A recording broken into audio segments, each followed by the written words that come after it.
Thank you for that introduction, and thanks for having me. It's loud enough in the back? Good. So again, yeah, I'm Darren Vogt. I'm with the 1854 Treaty Authority. My disclaimer up front, I'm not a tribal member, but I've been lucky to be employed by them for, we hit 30 years next summer. I don't know where the time goes, but been a great career and great position, so I've been very fortunate. So yeah, I'm here to talk a little bit about some of the work 1854 Treaty Authority does in that 1854 ceded territory, focusing on some of our resource stewardship activities. So I think my coworker Marnie Keski was here maybe within the last year or so talking about tribes and treaty rights. That's a whole separate topic on its own. So I'll just kind of quick hit that a little bit for a little background. But treaties ceded land to the United States, opened the land for settlement and development. It established reservations. And the important thing to think about today is it retained treaty rights to hunt, fish, and gather. And that word retain is important. These weren't special rights granted to the tribes or natives. They retained them. They always had these. So again, not something special was given, something that was always retained.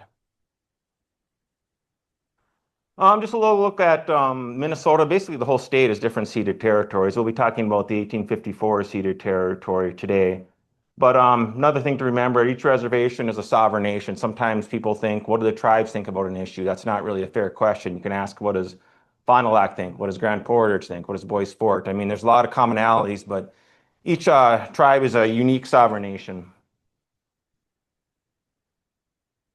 So a little bit more about the 1854 treaty. On September 30th, signed a treaty ceding northeastern Minnesota to the United States. The right to hunt, fish, and gather on those lands, again, was retained.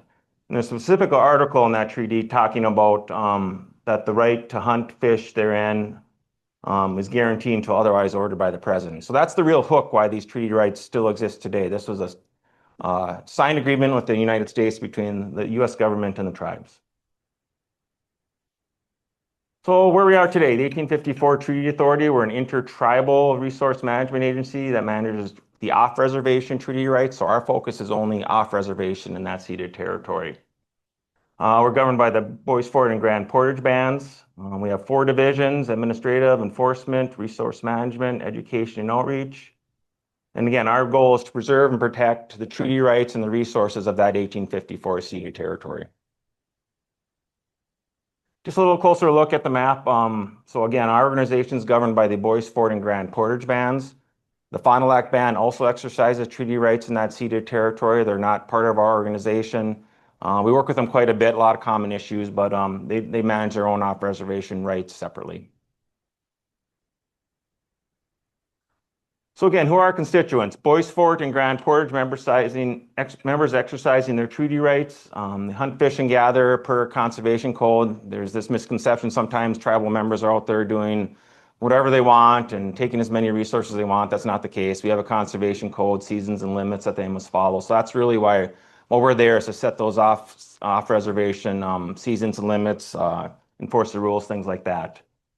So band members get an ID card saying they're a tribal member, and that acts as their fishing and hunting license. So they don't need to go to get a state DNR license to go fishing or hunting.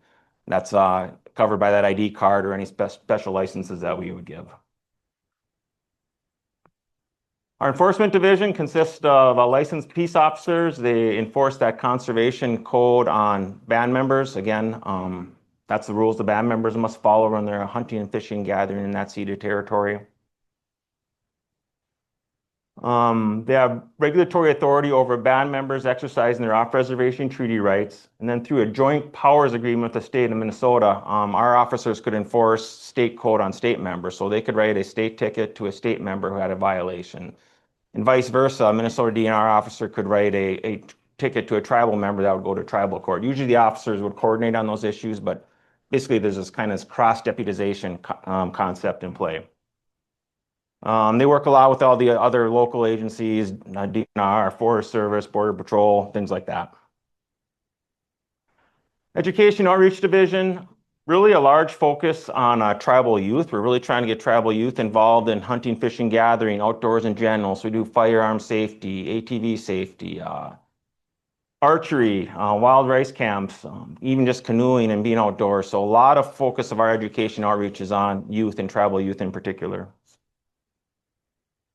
But we also do all kinds of outreach, scientific conferences, things like this, community events, powwows, things in Grand Marais, Ely, things like that. So we really try to get the word out about who we are and what we're doing, tribes, treaty rights, things like that.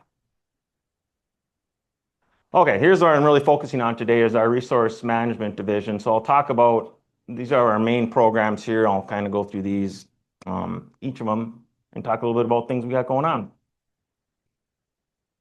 So the real reason that we are formed is to implement that off-reservation treaty rights for band members. So set seasons and limits, issue deer license, register deer, things like that. And so that's the real purpose we're there. So that's a lot of the work we do is make sure that's all running smoothly for band members.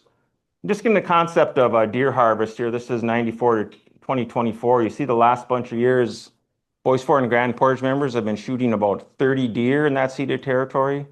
Again, that misconception that tribal members are having this huge impact. I think in that same area, state members may shoot 40 to 50,000. In the same area, our members are shooting 30 to 50 a year. So just an idea of scope on that. We do have a few trappers yet and some people fish, but just due to numbers, not a huge impact. Wildlife, moose is a real high resource priority for Bois, Forte, and Grand Portage members, so we're really involved with the other agencies on doing things for moose. We help with the annual moose survey that's flown each January. We kick in staff and funding. That's usually done first couple weeks of January each year. We also help with some surveys over the reservations themselves when they ask for that kind of assistance. We've done some work on deer-moose interaction, deer pellet collection analysis to see if deer are spreading, diseases that impact moose. We've been doing a lot of that over the last few years. There's different Minnesota tribal moose collaboratives looking at trying to promote moose habitat in that ceded territory. So we're involved with that with all the other agencies, DNR, Forest Service, Fond du Lac Band, things like that. So a lot of good cooperation going on with moose. And we are starting a new project this winter working with the DNR, collaring some juvenile moose. Hopefully in January that's going to start, up to 80 moose this year.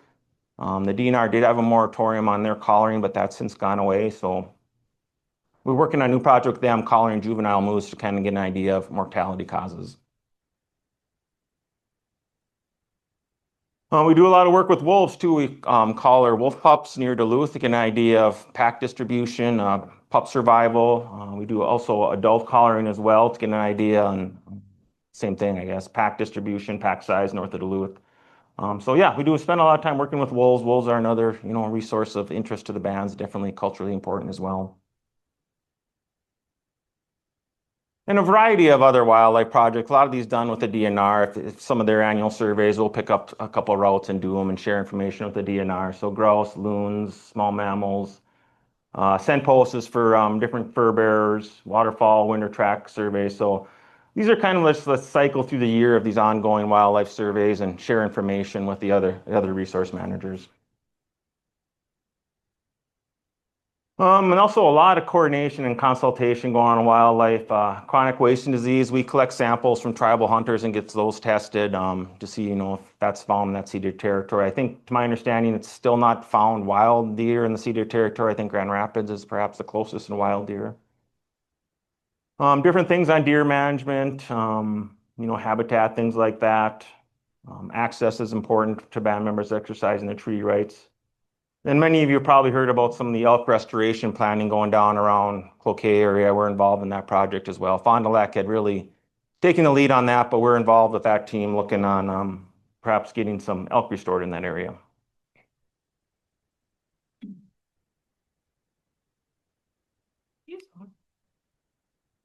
Fisheries program, walleyes are really a preferred species for band members. So we do a lot of different electrofishing surveys. If people aren't familiar with that, we have a boat and it stuns the fish. We net them on board. They recover after a couple minutes. We measure them and throw them all back. So in the spring, we're after the adult fish to get a walleye adult spawning estimate in a lake. In the fall, we'll go back and hit the same waters each year to look for just the small young of the year fish to get an index on how well reproduction is going. And Chippewa Lake fall as well. So basically just getting a long-term look at some of the population in these lakes.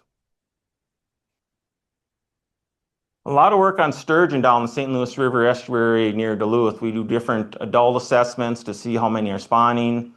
Throughout the summer, we try to capture them to see if juvenile fish are being reproduced. It seems like there's a lot of adults in the system from previous stocking efforts, but not a lot of, and we're noticing reproduction now, but we're not seeing a lot of juvenile fish. So are they not making it, or is our sampling not hitting it? So that's one thing we're trying to find some of those juvenile fish. In the spring, we have this larval drift netting. I probably jumped the gun on the next slide for some of the adult work, but in the spring, this larval drift netting, it's a small mesh net to capture sturgeon right after they've been, right after they hatch. You can see the last few years, we've seen quite a good reproduction below the Fond du Lac Dam near Duluth there. So really documenting that natural reproduction that is occurring.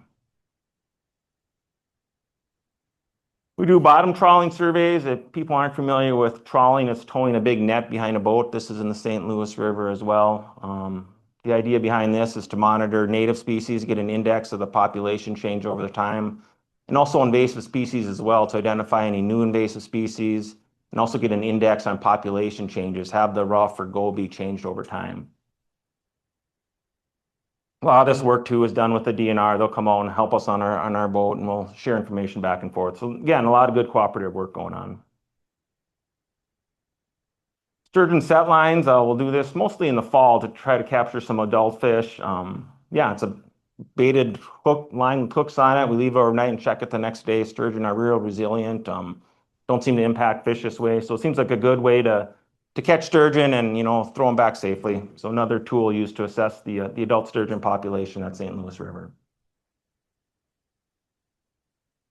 Wild rice. So this is one thing I've held on to. I'm the director of the division now, but I'm still kind of like a wild rice guy here. So that's the one kind of resource thing I've held on to and really feel fulfilled working with wild rice. It's very interesting. So one big thing we do is try to document where wild rice is found in that ceded territory. We've used different records throughout the years, observations we've made, and just this is an ongoing list to identify where wild rice is found in that region. And in our definition of a wild rice water is it has any wild rice, either now or historically.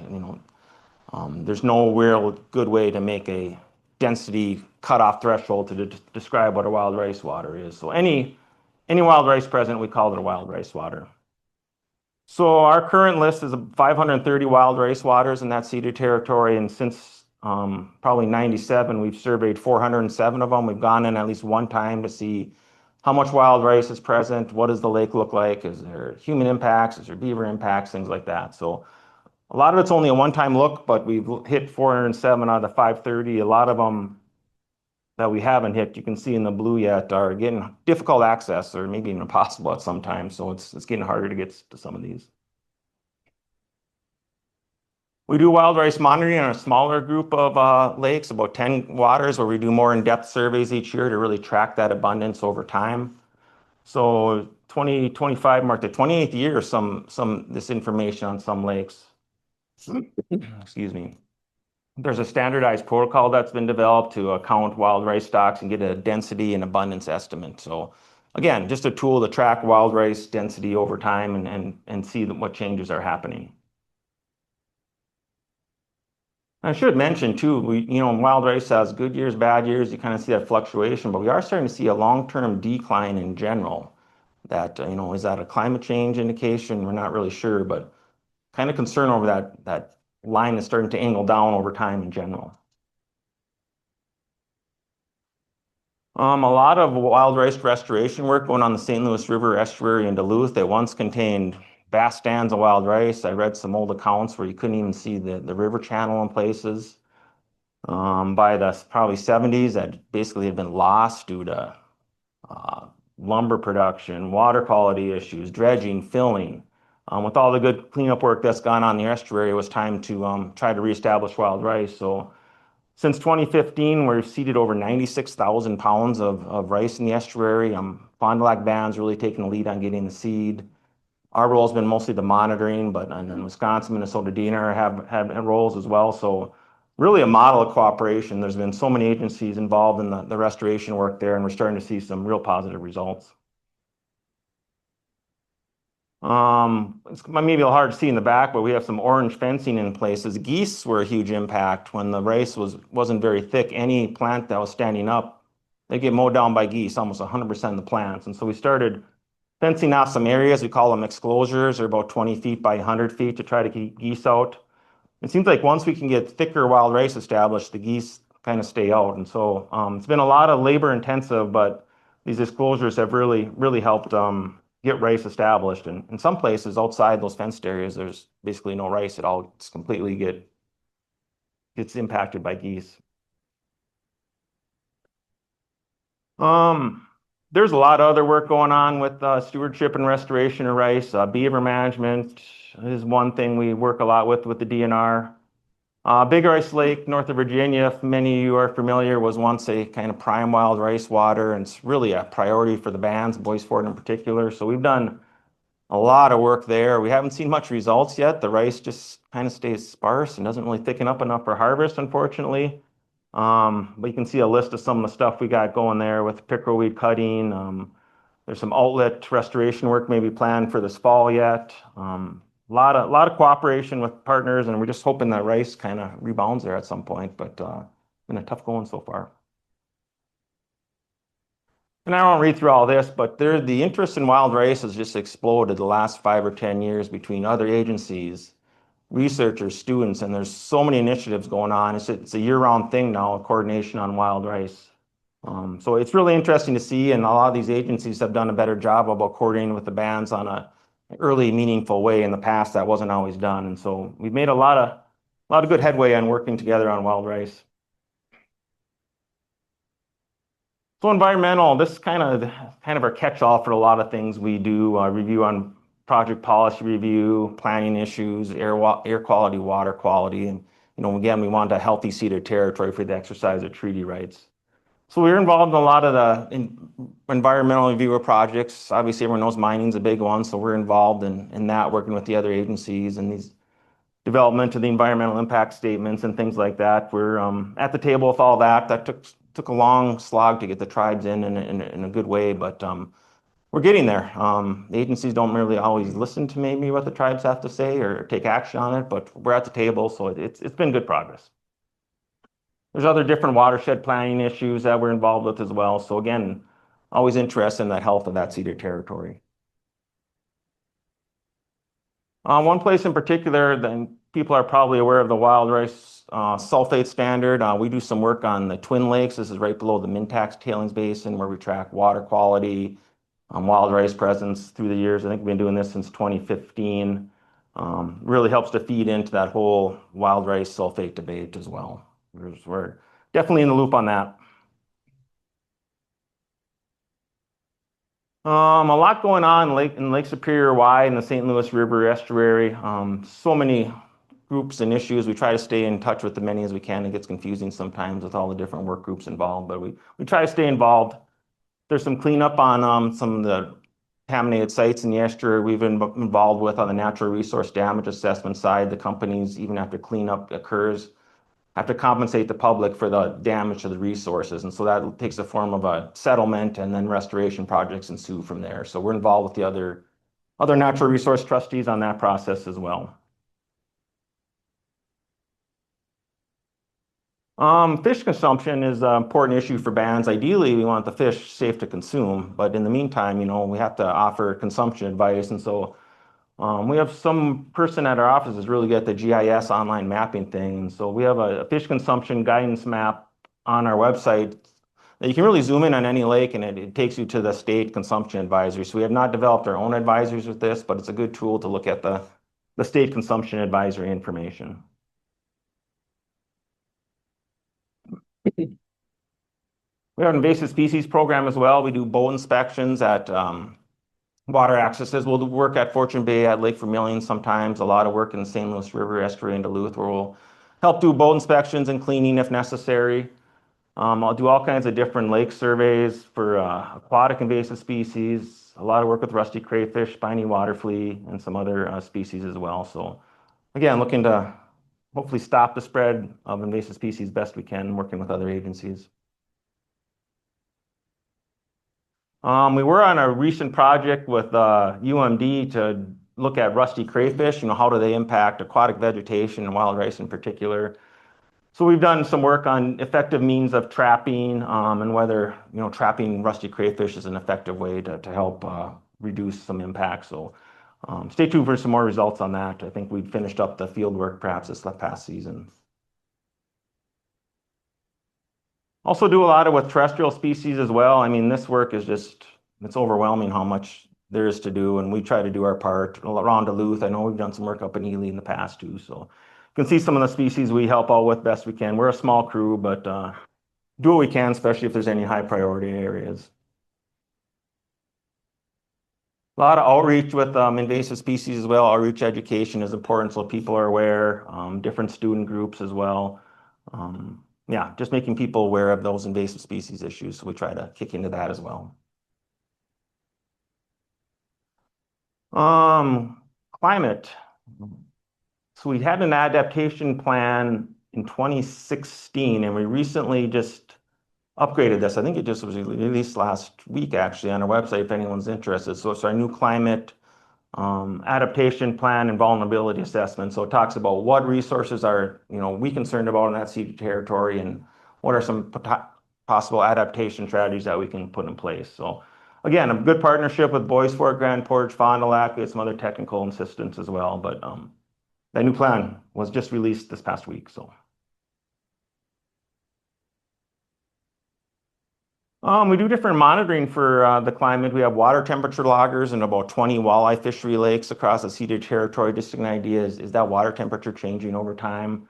We have maybe 10 years of data now. It's still probably not enough to draw a lot, but hopefully another 10, 20 years, we can start to see some, is there changes occurring? We have a water temperature and dissolved oxygen chain in Lake Vermilion. It's a long rope with different sensors on it that we leave out all year to track water temperature and dissolved oxygen to see how that's impacting the fisheries.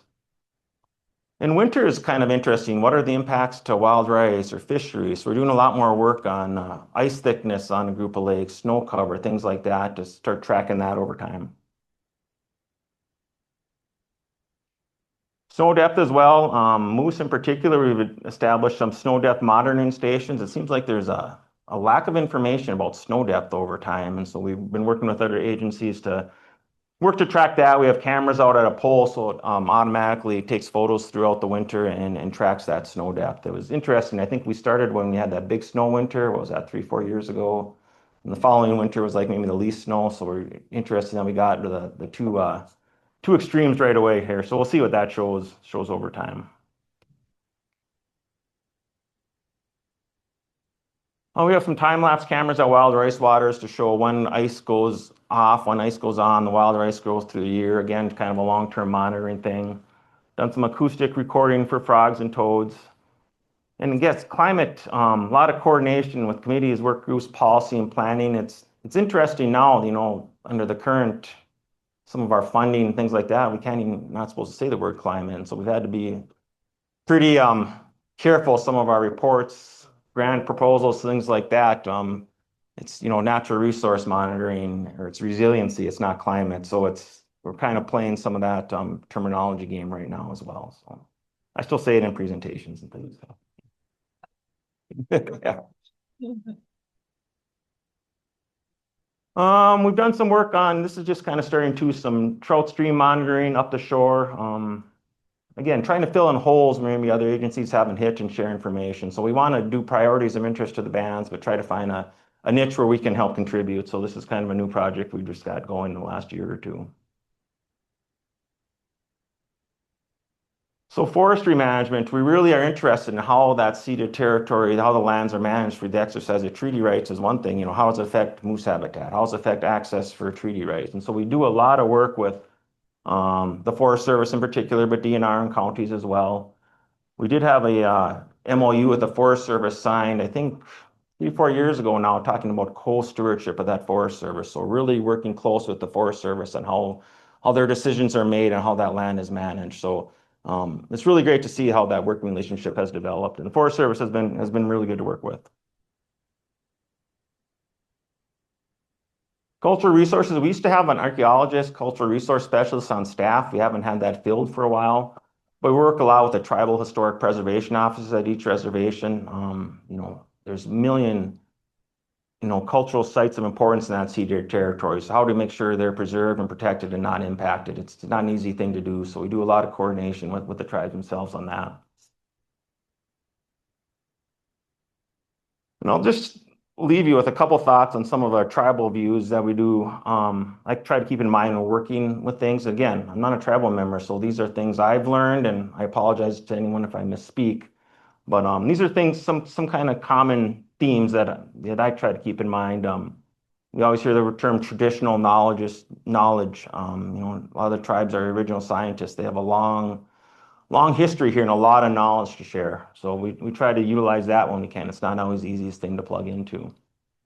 Great respect for elders. Those are the knowledge holders. And so tribes always have great respect for the elders, and they eat first at feast and things like that. So great respect for their knowledge.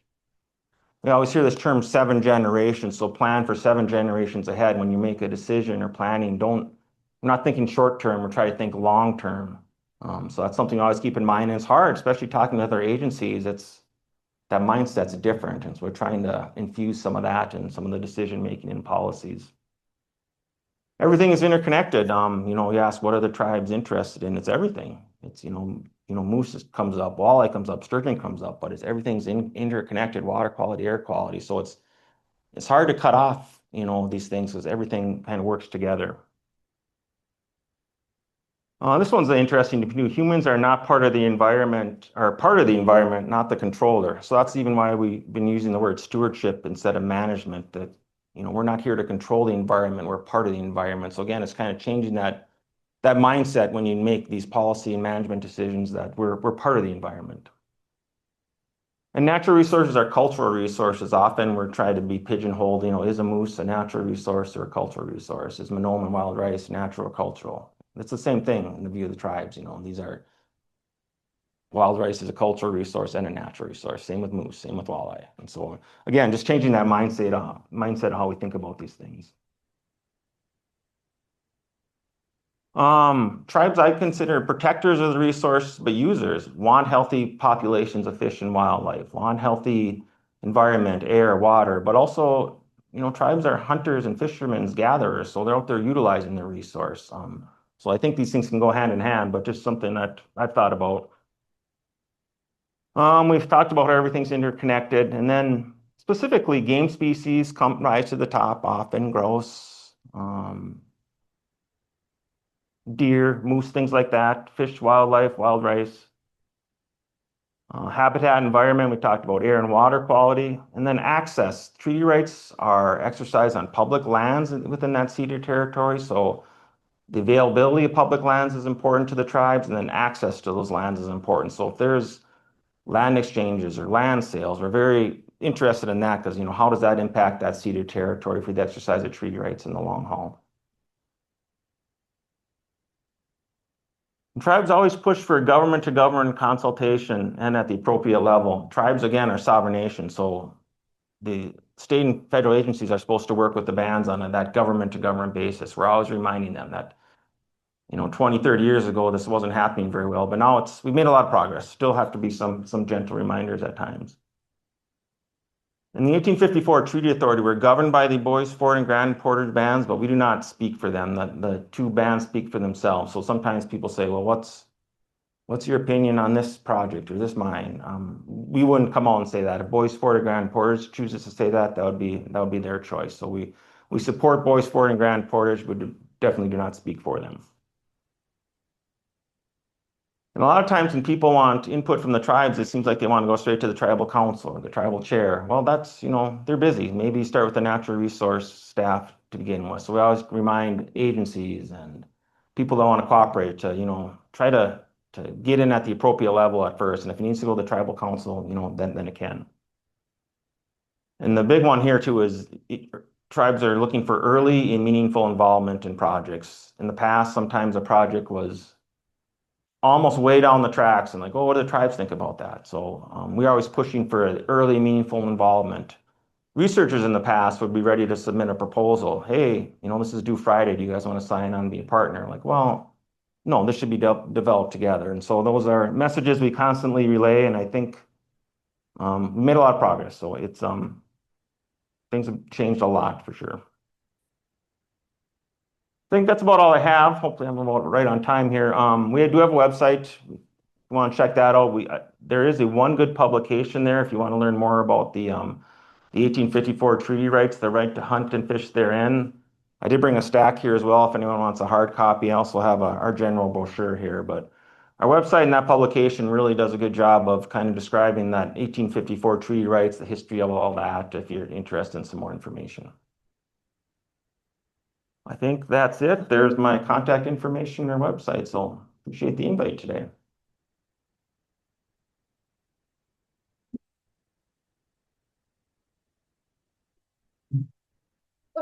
Right, we did have a question come in through Zoom. I'm gonna pop in with my own question first. You formally studied biology, and I'm just curious what got you interested in biology as a person going to college? Good question. Yeah. So I was just always loved the outdoors and in any way, I'm still like that. And it's almost like a sickness. If it's nice, I need to be outside doing something. I don't know what it is, but anything outdoors and biology really grabbed my attention. And I was fortunate enough to get this job kind of soon after college, and it's just kind of grown and developed ever since. Thank you. And then the Zoom question was, does the 1854 Treaty Authority manage any Lake Superior fisheries? I've seen Fond du Lac open up lake trout fishing for band members. Yeah, not directly. We've helped with some assessment work on Lake Superior, but we don't manage any kind of separate fishery season like Fond du Lac does. The Grand Portage Band does for their members, but we have not directly done that as Fond du Lac has. It's so impressive. I had no clue. How many staff do you have to do all this amazing stuff? That's a good question. Yeah, that's a good question. I should have said that. We are based in Duluth, which you can see there. We're pretty small, probably 15 full-time staff. My division kind of ebbs and flows on the season, but maybe 8 of us. And so, yeah, we can only do so much on ceded territory. So a lot of it is cooperation with other partners. What's the treaty authority? Another good question. A lot of it comes through the Bureau of Indian Affairs. That's a kind of our base funding for some of our operations, but then a lot of the work we do in my division in particular is grant funded. So we're always out pursuing different kind of grants. Great Lakes Restoration Initiative has been a big one to us, so we're very supportive of that. So we're often chasing a lot of grants. Is there any sort of geographic division within the ceded territory among the 3 bands? Or, for example, if somebody wants to go moose hunting, one of the band members, they can hunt anywhere in the territory? Any sort of understanding? Correct. Anywhere in the ceded territory, there's no real division between the bands themselves. And again, just that public access or public land piece, that treaty rights are exercised on public lands or private with permission, but no division between the bands themselves. Right. Yeah. Hey, Darren, are the results of your monitoring, are they available off your website? Yeah, all of our reports. So every project we do each year, we summarize on technical report, and we have a reports page. So all of our work's on that page and available to the public. Yeah. Actually, the question I was going to ask has just been asked, but I just want to comment that three of us plus me went to the 1854 treaty office, and it was very, very interesting, and we got a lot of information.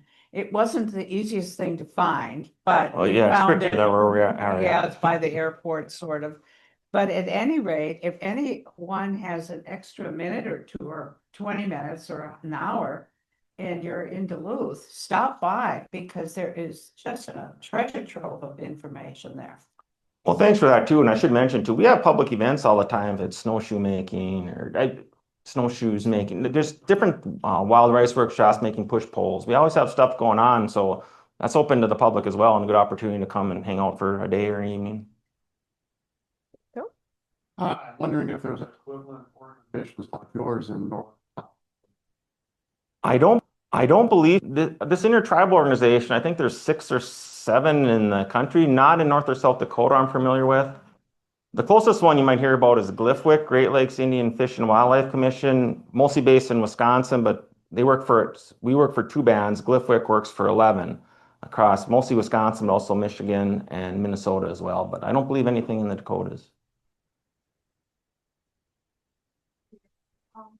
I was wondering if you could talk a little bit about fire and the use of cultural burning and just discussions among the tribes that you're aware of and the natural resource staff how you've been talking about beneficial fire and cultural burning. Yeah, great question on fire. So we don't have a forester at our organization. 'Cause again, the bands don't directly manage any of those lands on the ceded territory. It's all cooperation with the land managers. But we communicate a lot, and the bands each have foresters. So like a lot of meetings with the Forest Service, we're always pushing for more fire. Moose habitat would be one thing, berries. So the tribes in general are supportive of more fire, and we're trying to get that in the land managers' heads and how to implement that. I guess that's the best way I can answer. Sorry, I can't say any more details. The people in the news media saw there was a burn down on the Wisconsin Point in Superior, I think, the last couple of weeks, and the Fond du Lac band headed that up. So I think there's interest in more fire.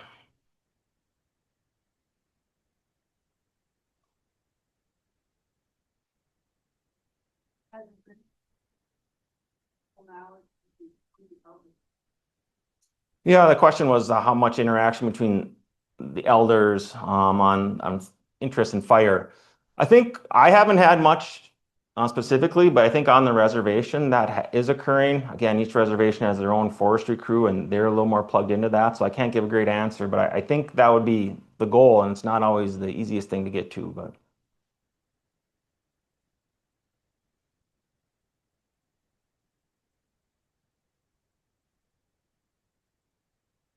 I just had a question I wanted to clarify. You commented early on in your presentation about the treaty rights and the ability to exercise those treaty rights. It sounded as though you implied that they could be terminated by the president. there is a clause in there. I think it specifically says until otherwise ordered by the president. So I think in theory, that's a possibility. Sounded scary to me. Yeah.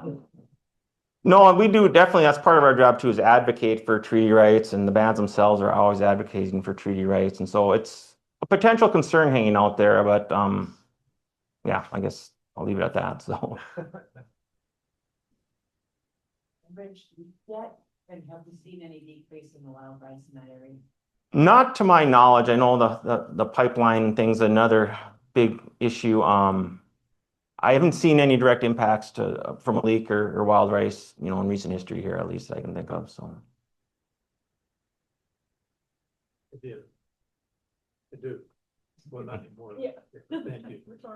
So, in terms of public lands access, I mean, one thing that is a concern to a lot of us is the threat of mining leases locking up federal lands across the whole southern boundary of the boundary lines. I mean, the threat right now for Twin Metals is along the South Bois and Birch Lake, but there's been interest expressed over time in the possibility of federal mining leases on public lands all across the southern boundary of the boundary lines. Is the treaty authority paying attention to that, and has it taken a position? Yeah, good question. No, we're definitely always following the mining leases, mining development, land ownership changes, and yeah, nothing I can say on a formal position, but something high on our radar. And the other big one now is helium. So we've been talking a lot about all the helium exploration, potential development. We're coordinating a lot with the state agencies on that, and as far as what those rules would look like, the tribes are having some opportunity for some early input on that. So. Last fall, it seemed like the wild rice reporting was different from in the past. What happened there? Thought that question might come up. Yeah, all I can say is it was a leadership decision not to have that on the website, at least this season. So I don't know if that'll change in the future, but there's pluses. I thought a lot about that over the years because I've been the one kind of heading that up. There's pluses and minuses of putting it on a website. So.